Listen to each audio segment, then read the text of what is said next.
በስመ አብ ወወልድ ወመንፈስ ቅዱስ አሃዱ አምላክ አሜን። አሁንም ዛሬ ወይም ነገ ወደዚህ ከተማ እንሄዳለን፣ በዚያም ዓመት እንኖራለን፣ እነግድማለን፣ እናተርፍማለን የምትሉ እናንተ ተመልከቱ። ነገ የሚሆኑን አታውቁምና ሕይወታችሁ ምንድን ነው? ጥቂት ጊዜ ታይቶ ኋላ እንደሚጠፋ እንፋሎት ናችሁና።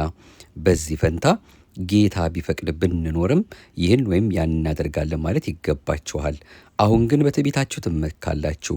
እንደዚህ ያለ ትምክህት ሁሉ ክፉ ነው። እንግዲህ በጎ ለማድረግ አውቆ ለማይሰራው ኃጢአት ነው። የሐዋርያው የቅዱስ ያዕቆብ መልእክት ምዕራፍ 4 ከቁጥር 13 እስከ ፍጻሜ ምዕራፍ።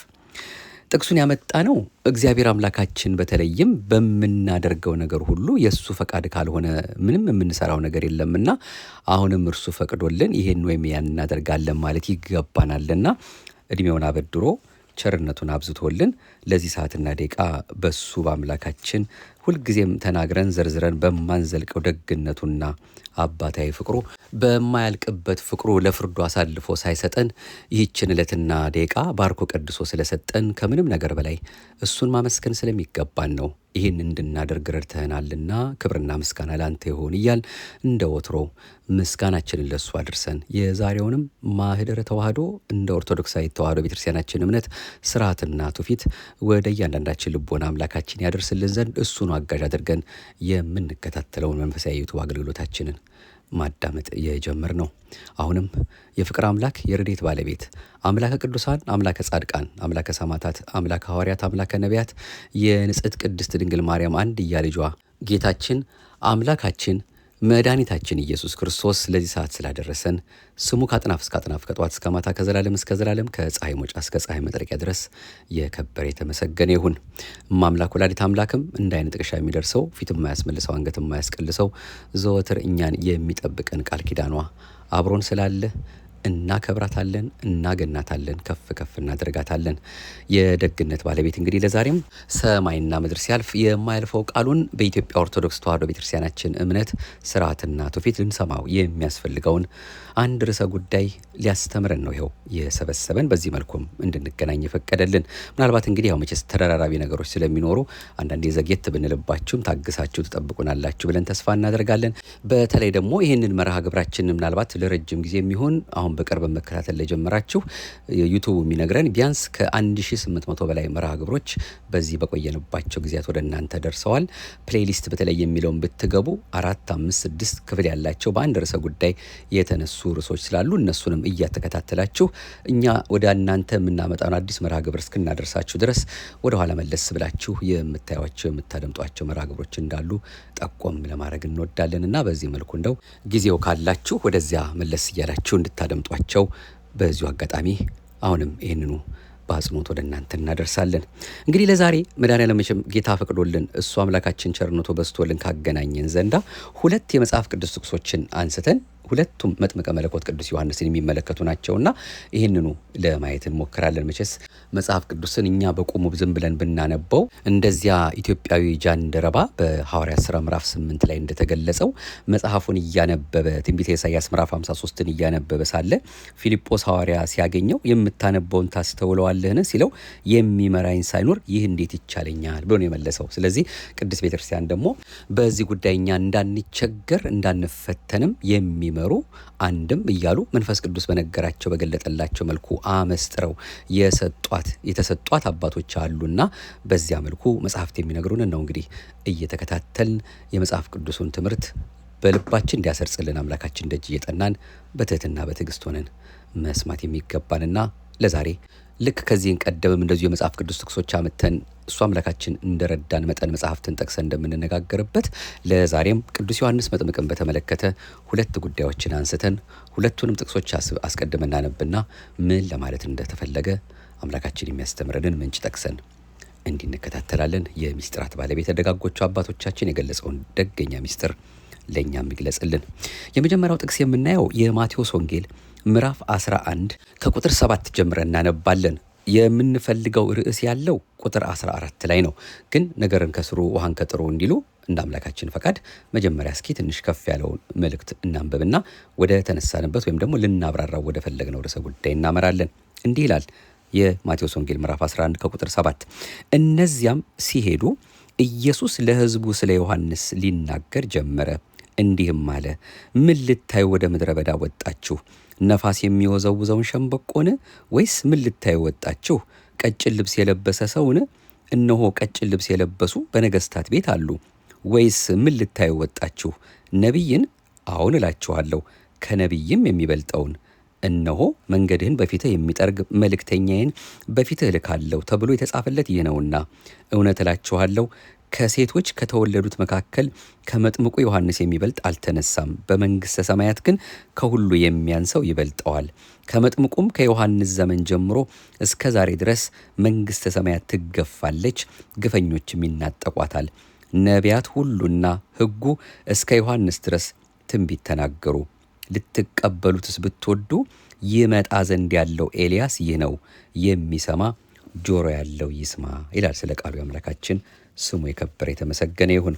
እኛ የምንፈልገው ርዕስ ይመጣ ዘንድ ያለው ኤልያስ ይህ ነው ብሎ አምላካችን የተናገረለትን ከመጥምቁ ዮሐንስ ጋር የሚያገናኘውን ነገር ለማየት ወደን ነው።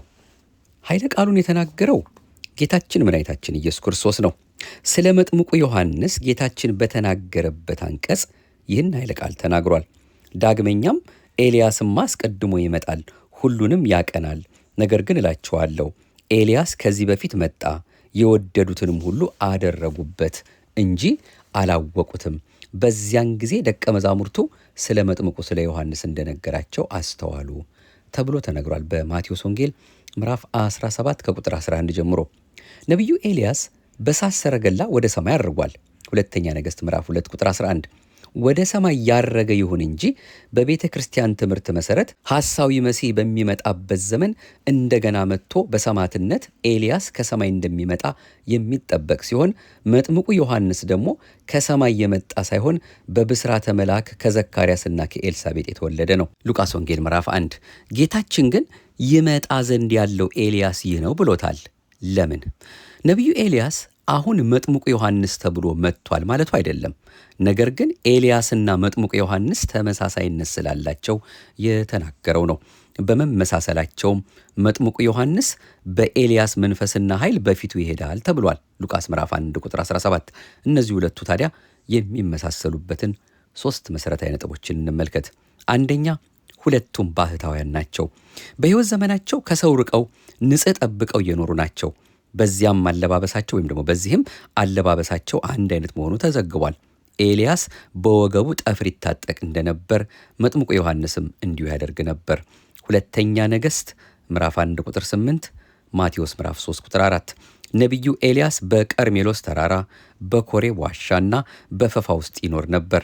አንደኛ ነገሥት ምዕራፍ 18 ቁጥር 19፣ አንደኛ ነገሥት ምዕራፍ 18 ቁጥር 42፣ ምዕራፍ 19 ከቁጥር 8 እስከ 9 እንዲሁም አንደኛ ነገሥት ምዕራፍ 17 ቁጥር 19። መጥምቁ ዮሐንስም የኖረው በይሁዳ ምድረ በዳ ነበር። ማቴዎስ ምዕራፍ 3 ቁጥር 2፣ ሉቃስ ምዕራፍ 3 ቁጥር 2። ስለዚህ የመጀመሪያው የሚያመሳስላቸው ባህታውያን መሆናቸው ነው። ሁለተኛው፣ ሁለቱም ደፋሮችና እውነቱን የሚናገሩ ናቸው። ነቢዩ ኤልያስ ሕዝቡን እስከ መቼ ድረስ በሁለት ሐሳብ ታነክሳላችሁ በማለት በተግሳጽ እንደተናገረ ተጽፏል። አንደኛ ነገሥት ምዕራፍ 18 ቁጥር 21። መጥምቁ ዮሐንስም ሕዝቡን አሁንስ ምሳር ደግሞ በዛፎች ስር ተቀምጧል፣ እንግዲህ መልካም ፍሬ የማያደርግ ዛፍ ሁሉ ይቆረጣል፣ ወደ እሳትም ይጣላል በማለት ተግሳጹን ተናግሯል። ሉቃስ ምዕራፍ 3 ቁጥር 9። ሦስተኛው፣ ሁለቱም ነገሥታትን ገሥጸዋል። ነቢዩ ኤልያስ ንጉሡ አክዓብን እስራኤልን የምትገለባብጡ የእግዚአብሔርን ትእዛዝ ትታችሁ በዓሊምን የተከተላችሁ አንተና የአባት ቤት ናችሁ ብሎታል። አንደኛ ነገሥት ምዕራፍ 18 ቁጥር 18። በተጨማሪም ንጉሡ አክዓብ ናቡቴን ስላስገደለ ውሾች የናቡቴን ደም በላሱበት ስፍራ ያንተን ደም ደግሞ ውሾች ይልሱታል፣ በእግዚአብሔር ፊት ክፉ ለማድረግ ራስህን ሸጠሃልና እነሆ ክፉ ነገር አመጣብሃለሁ፣ ፈጽሞም እጠርግሃለሁ በማለት ያለ ፍርሃት ተናግሯል። አንደኛ ነገሥት ምዕራፍ 20 ቁጥር 19። መጥምቁ ቅዱስ ዮሐንስም በተመሳሳይ መልኩ ንጉሥ ሄሮድስን የወንድምህን ሚስት ለራስህ ታደርግ ዘንድ አልተፈቀደልህም በማለት ገሥጾታል። ማርቆስ ምዕራፍ 6። ስለ እነዚህ ሁኔታዎች ነቢዩ ኤልያስና መጥምቁ ቅዱስ ዮሐንስ ተመሳሳይነት ስላላቸው ጌታችን ስለ መጥምቁ ሲናገር ይመጣ ዘንድ ያለው ኤልያስ ይህ ነው ሲል ተናግሮለታል። ስለዚህ የመጀመሪያውን ጥቅስ በማቴዎስ ወንጌል ምዕራፍ 11 ላይ የተገለጸውን ይመጣ ዘንድ ያለው ኤልያስ ይህ ነው ብሎ የተናገረውን በዚህ መልኩ ቅድስት ቤተክርስቲያናችን ታስተምረናለች ማለት ነው። ወደ ሁለተኛው ጥቅስ እንሂድ። መጥምቁ ቅዱስ ዮሐንስ ተጠራጥሯልን ነው ጥያቄው፣ ወይም በጥያቄ መልክ ልናብራራው ያሰብነው ጉዳያችን። ጥቅሱ የሚገኘው ሉቃስ ወንጌል ምዕራፍ 7 ቁጥር 19 ላይ ነው። ከቁጥር 18 ከፍ ብለን እንየው። ደቀ መዛሙርቱም ለዮሐንስ እነዚህን ሁሉ አወሩ። እንግዲህ እነዚህን የተባሉት እናንተ ደግሞ ከፍ ብላችሁ ትንሽ ታነቡታላችሁ ብለን ተስፋ በማድረግ ደቀ መዛሙርቱም ለዮሐንስ እነዚህን ሁሉ አወሩ። ዮሐንስም ከደቀ መዛሙርቱ 2 ወደ እርሱ ጠርቶ የሚመጣው አንተ ነህን ወይስ ሌላውን እንጠብቅ ብሎ ወደ ኢየሱስ ላከ። ሰዎቹም ወደ እርሱ መጥተው ወደ ጌታችን መጥምቁ ዮሐንስ የሚመጣው አንተ ነህን ወይስ ሌላውን እንጠብቅ ብሎ ወደ አንተ ላከን አሉት። በዚያች ሰዓት ከደዌና ከስቃይ ከክፉዎች መናፍስትም ብዙዎችን ፈወሰ፣ ለብዙ ዕውሮችም ማየትን ሰጠ። ኢየሱስም መልሶ ሄዳችሁ ያያችሁትን የሰማችሁትንም ለዮሐንስ አውሩለት። ዕውሮች ያያሉ፣ አንካሶችም ይሄዳሉ፣ ለምጻሞችም ይነጻሉ፣ ደንቆሮችም ይሰማሉ፣ ሙታንም ይነሳሉ፣ ለድሆችም ወንጌል ይሰበካል፣ በእኔም የማይሰናከለው ሁሉ ብፁዕ ነው አላቸው ይላል። ስለ ቃሉ አምላካችን ስሙ የከበረ የተመሰገነ ይሁን። ዮሐንስ መጥምቅ ተጠራጥሯልን የተባለው ከደቀ መዛሙርቱ 2ቱን እንዳየነው ከላይ በላካቸው ጊዜ የሚመጣው አንተ ነህን ወይስ ሌላ እንጠብቅ ብሎ ነበርና ይህን ማለቱ በጌታችን በአምላካችን በመድኃኒታችን በኢየሱስ ክርስቶስ ላይ ጥርጣሬ የነበረው መሆኑን ያሳያልን የሚል ነውና ይህንንም አባቶቻችን የሚያስተምሩትን በትርጓሜ እንደ አምላካችን ፈቃድ እንድንከታተለው። ዮሐንስ የሚመጣው አንተ ነህ ወይስ ሌላ እንጠብቅ ብሎ በመናገሩ ጌታን አልተጠራጠረውም። ይህን የሚያሳዩ ብዙ ምክንያቶች አሉ። አንደኛ፣ ዮሐንስ መንገዱን ያዘጋጅ ዘንድ ከፊቱ የሚሄድ መልእክተኛ ሆኖ እያለ ክርስቶስን ሊጠራጠር አይችልም። ማርቆስ ምዕራፍ 1 ቁጥር 2 ሁሉ በእርሱ በኩል እንዲያምኑ ይህ ስለ ብርሃን ይመሰክር ዘንድ ለምስክር መጣ፣ ስለ ብርሃን ሊመሰክር መጣ እንጂ እርሱ ብርሃን አልነበረም ይላልና። ዮሐንስ ምዕራፍ 1 ቁጥር 7 በእርግጥ ቀድሞ ካላወቀው በቀር ስለ ጌታ መመስከር ባልቻለም ነበር፣ ምስክርነቱም ግልጽና ብርቱ ነበር። ዮሐንስ ስለ እርሱ መሰከረ፣ እንዲህም ብሎ ጮኸ፣ ከኔ በኋላ የሚመጣው እርሱ ከኔ በፊት ነበርና ከኔ ይልቅ የከበረ ሆኗል፣ ስለ እርሱ ያልኩት ይህ ነበረ ብሎ ስለ አምላኩ መስክሯል። የዮሐንስ ወንጌል ምዕራፍ 1 ቁጥር 15። ሁለተኛ አለመጠራጠሩ ዮሐንስ ክርስቶስን በግልጽ አውቆታል። ባጠመቀው ጊዜም ስለ እርሱ የሰጠው ምስክርነትም ግልጽ ነበር። ጌታችን ኢየሱስ ክርስቶስ ወደ እርሱ ሲመጣ ባየው ጊዜ እነሆ የዓለምን ኃጢአት የሚያስወግድ የእግዚአብሔር በግ፣ አንድ ሰው ከኔ በኋላ ይመጣል፣ ከኔም በፊት ነበርና ከኔ ይልቅ የከበረ ሆኗል ብዬ ስለ እርሱ ያልኩት ይህ ነው እንዲል ዮሐንስ ወንጌል ምዕራፍ 1 ቁጥር 29ና 30። ሶስተኛ ዮሐንስ ጌታችን ኢየሱስን ያውቀው ዘንድ ራሱ እግዚአብሔር እንዴት እንደመራው ሲገልጽ እኔም አላውቀውም ነበር፣ ዳሩ ግን በውሃ አጠምቅ ዘንድ የላከኝ እርሱ መንፈስ ሲወርድበትና ሲኖርበት የምታየው በመንፈስ ቅዱስ የሚያጠምቅ እርሱ ነው አለኝ። እኔም አይቻለሁ፣ እርሱም የእግዚአብሔር ልጅ እንደሆነ መስክሬአለሁ ብሏል በዚሁ በዮሐንስ ወንጌል ምዕራፍ 1 ቁጥር 33። አራተኛ ዮሐንስ ጌታን አልተጠራጠረም ላልነው ዮሐንስ ጌታን ለማጥመቅ ያመነታው ማንነቱን ስላወቀና ስላመነ ነው። ይህንም ደግሞ ጌታ ሲጠመቅ በመጣ ጊዜ ወይም ሊጠመቅ በመጣ ጊዜ ዮሐንስ ሊከላከል ሞክሮ ነበረ። እኔ በአንተ ልጠመቅ ያስፈልገኛል፣ አንተ ወደ እኔ ትመጣለህን ሲል ጌታን ለማጥመቅ ራሱን ትሑት አድርጓል። ነገር ግን ጌታ አሁንስ ፍቀድልኝ፣ እንዲህ ጽድቅን ሁሉ መፈጸም ይገባናልና አለው። ያን ጊዜም ፈቀደለት ይላል በዚሁ በዮሐንስ ወንጌል ምዕራፍ 3 ላይ። አምስተኛው በጥምቀቱ ሥርዓት ጊዜ የተከሰተውን መለኮታዊ መገለጥ ባየ ጊዜ የዮሐንስ እምነት ይበልጡኑ ተጠናክሮ ነበር። ኢየሱስም ከተጠመቀ በኋላ ወዲያው ከውሃው ወጣ፣ እነሆም ሰማያት ተከፈቱ፣ የእግዚአብሔር መንፈስ እንደ ርግብ ሲወርድ በእርሱ ላይም ሲመጣ አየ። እነሆም ድምፅ ከሰማያት መጥቶ በእርሱ ደስ የሚለኝ የምወደው ልጄ ይህ ነው አለ ይላል ማቴዎስ ወንጌል ምዕራፍ 3 ቁጥር 16። ስለዚህ ዮሐንስ ያውቀዋልና አልተጠራጠረም። ስድስተኛ ኢየሱስ ማጥመቅና መስበክ በጀመረበት ጊዜ ዮሐንስ ተጨማሪ ምስክርነት ሰጥቷል። የዮሐንስ ደቀ መዛሙርት ወደ ጌታችን ኢየሱስ ክርስቶስ ቀርበው ባናገሩት ጊዜ እንዲህ አላቸው፣ ሙሽራይቱ ያለችው እርሱ ሙሽራ ነው፣ ቆሞ የሚሰማው ሚዜው ግን በሙሽራው ድምፅ እጅግ ደስ ይለዋል። እንግዲህ ይህ ደስታዬ ተፈጸመ፣ እርሱ ሊልቅ እኔ ግን ላንስ ያስፈልጋል።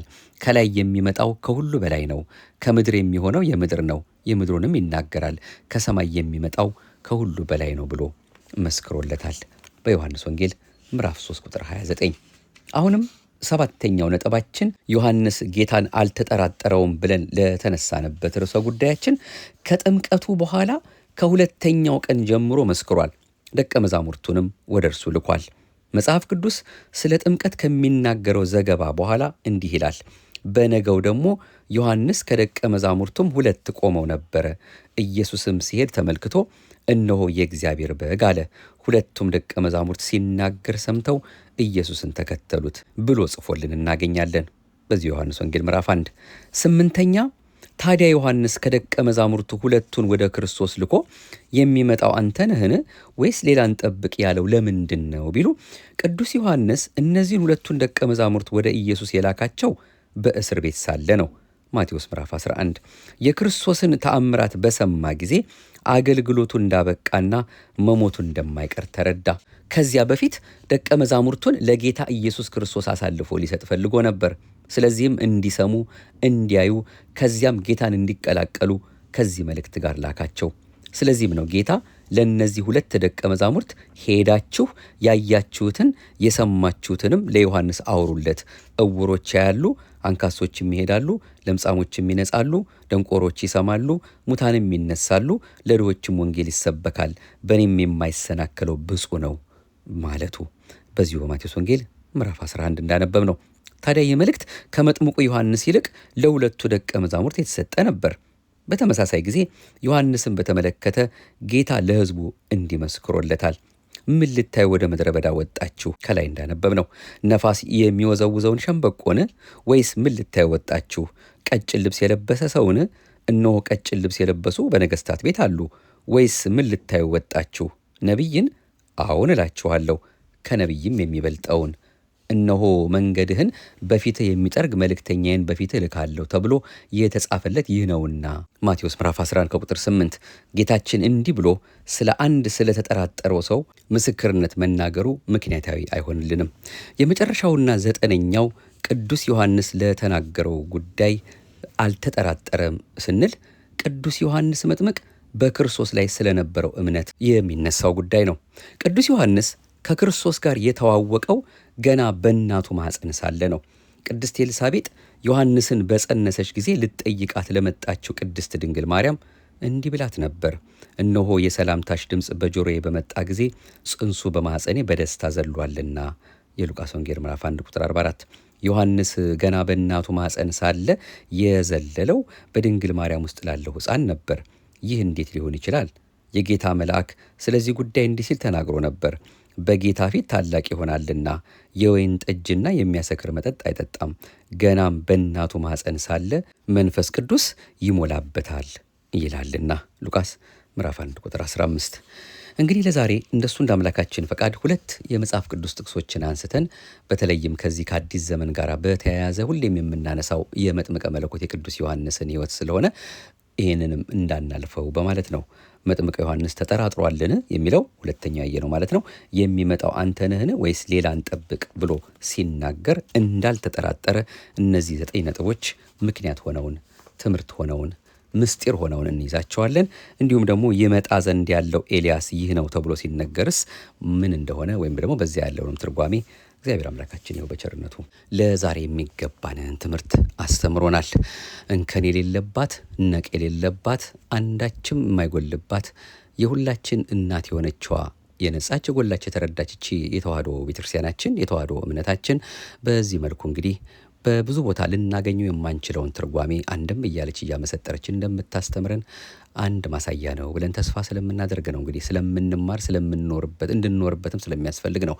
በእውነት አምላካችን ይህንን ትምህርት በዚህ ሁኔታ እንድንከታተል የሚያስፈልገን እጅግ በጣም በርካታ አሉ። በዚህ መልኩ መጽሐፍ ቅዱስን ጠቅሰን ምን ማለት ነው ብለን ልንተረጉማቸው የሚያስፈልጉ መቼስ ካልተማሩ ማወቅ ካላወቁ መጽደቅ የለም ይላሉና አባቶቻችን።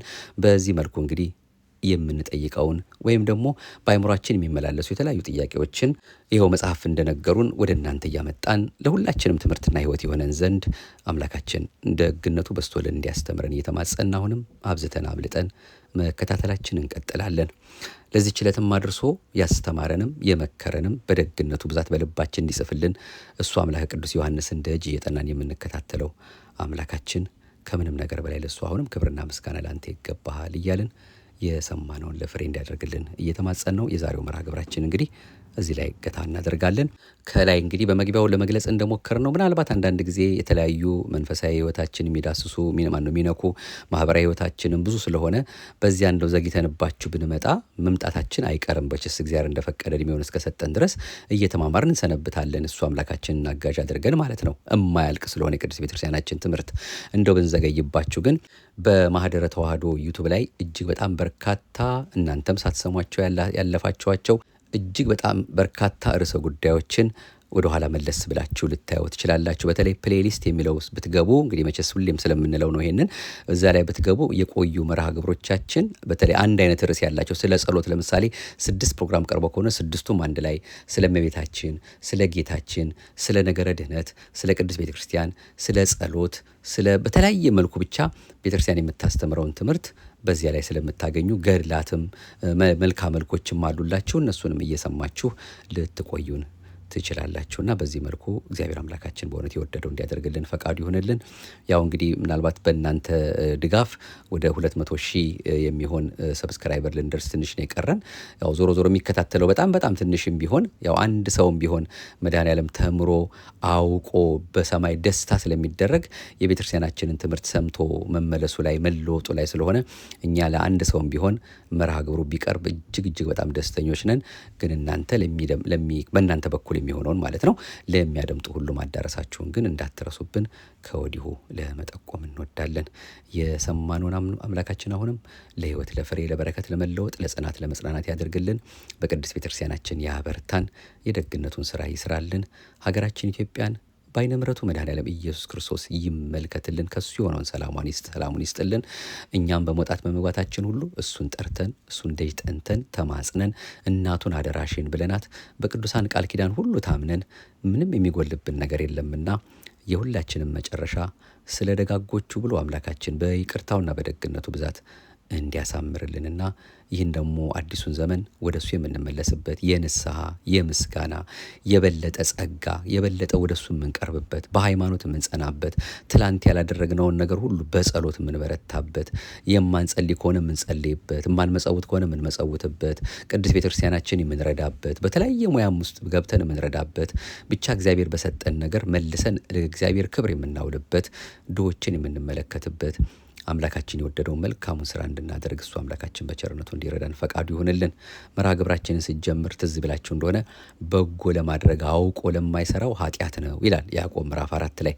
ስለዚህ በጎ ለማድረግ አስበን አውቀን ማናደርገው ከሆነ ኃጢአት እንዳይሆንብን እባክህ አምላካችን ሆይ መልካሙን ለማድረግ ፈቃድን ለማድረግ አስተምረኝ እያለን ለሱ ሁሉ ነገር አስረክበን የሱን ኃይልና አጋዥነት የእናቱን ምልጃ የቅዱሳኑን ቃል ኪዳን ታምነን እንድናደርገው አምላካችንን ሁልጊዜም ከምንም ነገር በላይ መጠየቅ መማጸን አለብን።